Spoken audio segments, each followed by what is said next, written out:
High hello everyone, welcome back to my channel Tania অফিসিয়ালে তোমাদের সবাইকে ওয়েলকাম। আশা করি তোমরা সবাই অনেক ভালো আছো, আমিও মোটামুটি ভালোই আছি। তোমরা যারা বারাসাতে টাকি রোডের আশেপাশে থাকো তারা অনেকেই হয়তো জানো কামাখ্যা মন্দিরের মেলার কথা। এই বৈশাখ মাস আসা মানে মনের মধ্যে একটা আলাদাই আনন্দের অনুভূতি, কারণ কামাখ্যা মন্দিরের মেলায় যেতে হবে। আর এটা ছিল তিতানের ফার্স্ট মেলা ঘোরা। তিতানকে নিয়ে আমরা সবাই মিলে গিয়েছিলাম মেলা দেখতে। আর তিতান প্রথমে একটু অবাকই হয়, কারণ এই মেলাটা ওর কাছে প্রথম ছিল।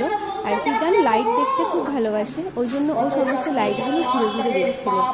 মন্দিরের ভেতরে কীর্তন হচ্ছিল, আমরা ওখানে একটু দাঁড়াই, কিছুক্ষণ কীর্তন শুনি, তারপর চলে যাই মেলা ঘুরতে।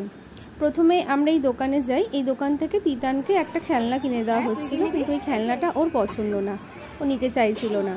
তারপর ও একটা ফ্যান পছন্দ করে, যেটা আমরা তখন নিয়ে তারপরে যাই যে কিছু খাওয়া দাওয়া করবো। এখানে জিলিপির দোকানগুলো দেখে ভীষণ ভালো লাগছিলো, কারণ মেলা মানেই জিলিপি খেতে ভীষণ ভালো লাগে মেলার, বিশেষ করে। আর এই দোকান থেকে আমরা কিছু ঘরে টুকটাক জিনিসপত্র কিনে চলে যাই আমরা যেখানে নাগরদোলা ছিল সেখানে। আর ছোটোবেলার কথা মনে পড়ে যায়, কারণ দূর থেকে নাগরদোলা দেখলেই মনটা ভালো হয়ে যেত। তারপর আমরা এই দোকান থেকে একটু আইসক্রিম খাই, আইসক্রিম খেয়ে তিতানকে নাগরদোলা দেখাচ্ছিলাম, ও তো ভীষণ এক্সাইটেড হয়ে নাগরদোলা দেখছিল। তারপর সেখান থেকে আমরা বাড়ি চলে আসি, আমরা বেশি লেট করি না, তাড়াতাড়ি বাড়ি চলে আসি। তো আজকের মতো টাটা, বাই, দেখা হবে নেক্সট ব্লগে।